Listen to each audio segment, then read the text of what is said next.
When Judith Mercer heard the authoritative knock at her front door at 11:47 p.m., she wasn't surprised. She'd called 911 20 minutes earlier to report someone trying to break into her garden shed. But when she looked through the peephole and saw 2 police officers in full uniform standing on her porch, something felt wrong, because Judith was already looking at 2 police officers sitting in her living room, the ones who'd arrived 10 minutes ago and were currently taking her statement about the break-in. 4 police officers, 2 at her door, 2 in her house, but dispatch had only sent 1 unit, 2 officers total. Stay until the end, because what Judith discovered about who was really at her door will make you verify every badge, every uniform, every authority figure who ever enters your home. Judith Mercer was 73 years old and lived alone in a modest house on the outskirts of Millbrook, a quiet town where everyone knew everyone.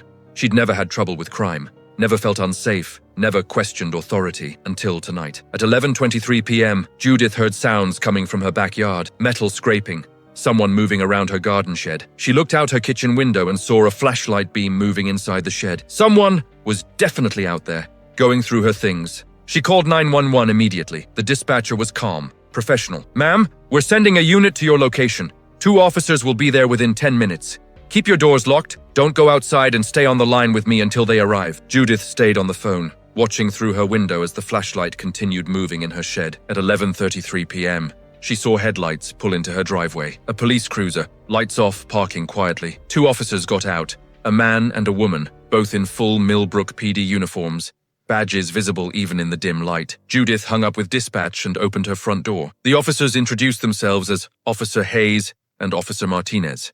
They asked her to show them where she'd seen the intruder. Judith led them through her house to the back door, pointing toward the shed. Officer Hayes went outside to investigate while Officer Martinez stayed with Judith in the living room, taking down her statement. "Can you describe what you saw?" Officer Martinez asked, her notebook open, professional and courteous. Judith was in the middle of describing the flashlight beam when she heard it, a loud, authoritative knock at her front door. "Are you expecting anyone else, ma'am?" Officer Martinez asked, standing up immediately, hand moving to her weapon. "No, Who would be here this late?" The knock came again, harder this time, insistent, official. Judith walked to her front door with Officer Martinez following close behind. She looked through the peephole and felt her blood turn cold. 2 police officers stood on her porch, a man and a woman, both in full Millbrook PD uniforms, both with badges, both looking official and legitimate. But Officer Martinez was standing right behind her, and Officer Hayes was still in her backyard, checking the shed. "Who is it?" Officer Martinez asked. "Police," Judith whispered, her voice shaking. 2 police officers, but you're already here." Officer Martinez looked through the peephole, and Judith saw her face go pale. The officer pulled out her radio immediately. "Dispatch, this is Unit 47. We have a situation. Unknown individuals impersonating officers at our current location. Request immediate backup and supervisor response." Imagine opening your door to police officers when police are already inside your house. Subscribe right now to see how Judith survives this nightmare. Hit that bell so you don't miss what happens next. The knocking intensified. A male voice called through the door. "Millbrook Police. Ma'am, we received a 911 call from this address. Please open the door." Officer Martinez spoke quietly to Judith. "Do not open that door. Those are not police officers. Real officers would identify themselves to us through dispatch. Stay calm and step away from the door." Officer Hayes came running in from the backyard, weapon drawn. "What's happening?" "Impersonators at the front door." Officer Martinez said. "Backup is en route." The male voice outside became more aggressive. "Ma'am, this is your final warning. Open this door immediately or we will force entry." Judith was shaking. The people at her door sounded exactly like police. They looked exactly like police. If the real officers hadn't already been inside her house, she would have opened the door without question. Officer Hayes positioned himself by the front window, peeking through the curtains. "They've got a battering ram. They're preparing to breach." "How far out is backup?" Officer Martinez asked into her radio. 4 minutes, dispatch responded. "We don't have 4 minutes," Officer Hayes said. The fake officers outside started counting down. 3, 2, 1. The front door exploded inward with a crash of splintering wood.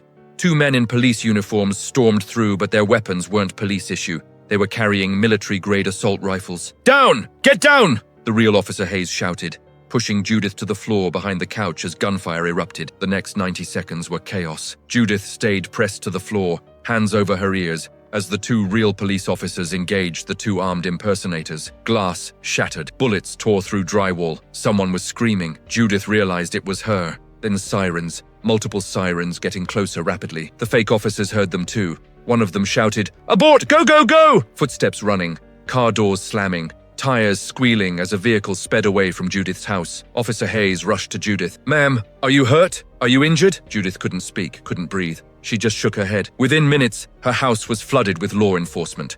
State police, FBI, the Millbrook PD supervisor, paramedics. They cleared every room, secured the perimeter, and started processing what was now a crime scene. Judith's home was attacked by people pretending to be police. If this story is terrifying you, type "verify" in the comments to remind others to always verify badges and credentials. As Judith sat wrapped in a blanket while paramedics checked her vitals, an FBI agent named Director Sarah Chen pulled up a chair beside her. "Mrs. Mercer, I need to ask you some very important questions. First, did you recognize either of the men who broke into your house?" "No, I've never seen them before." "Do you have any valuables in your home? Jewelry, cash, anything worth a violent home invasion?" "No, nothing. I'm a retired teacher. I don't have anything valuable." Director Chen looked at her carefully. "Then why you, Mrs. Mercer? Why did someone go to the elaborate trouble of impersonating police officers, monitoring your 911 call, and timing their arrival to match the real officers?" Judith had no answer. She was nobody. She had nothing worth stealing. It made no sense. The investigation over the next 72 hours revealed something Judith never could have imagined. The fake police officers weren't there for her at all. They were there for her house. Judith's modest home sat on property that had been in her family for 60 years. What she didn't know, what no one had known until a recent geological survey, was that her property sat directly above a massive deposit of lithium, a mineral worth billions with the rise of electric vehicle batteries. A mining corporation had spent months trying to buy Judith's property. She'd refused every offer, not because she knew about the lithium, but because it was her home and she had no interest in moving. When legal purchases failed, the corporation hired a criminal organization to forcibly remove her from the property. The plan was elaborate: monitor her phone for any 911 calls, dispatch fake officers to arrive first and evacuate her for her safety, stage a gas leak or electrical fire to destroy the house, and pressure her into selling while she was displaced and vulnerable. But the real officers had arrived too quickly. The timing went wrong. The fake officers had to improvise, leading to the violent confrontation. The FBI traced the fake uniforms, the weapons, and the getaway vehicle back to a security consulting firm that was a front for the criminal organization. 12 people were arrested, including 2 executives from the mining corporation who'd ordered the operation. Judith's property value skyrocketed. The lithium deposit was worth an estimated $400 million. She sold the mineral rights to an ethical mining company for $15 million, enough to secure her future and her family's future for generations. She kept her house and 3 acres around it, ensuring she'd never be forced to leave her home. But the experience changed her forever. She installed a sophisticated security system with direct lines to the police chief. She learned to verify every badge, every credential, every uniform. She started a community awareness program, teaching elderly residents how to identify fake law enforcement and protect themselves from similar schemes. Judith is 75 now. She still lives in the same house, but it's surrounded by security cameras, motion sensors, and a direct panic button to the police station. She's been interviewed on national news about her experience, warning others about the increasing sophistication of home invasion tactics. Officer Hayes and Officer Martinez received commendations for their actions that night. They saved Judith's life by being where they were supposed to be, when they were supposed to be there, doing their jobs with integrity. And Judith learned that sometimes the most dangerous criminals are the ones who look the most legitimate, who sound the most authoritative, who dress in uniforms designed to make you trust them without question. Judith survived because real officers were already in her home when the fake ones arrived. If this story opened your eyes, leave a like and share it with someone who needs this warning.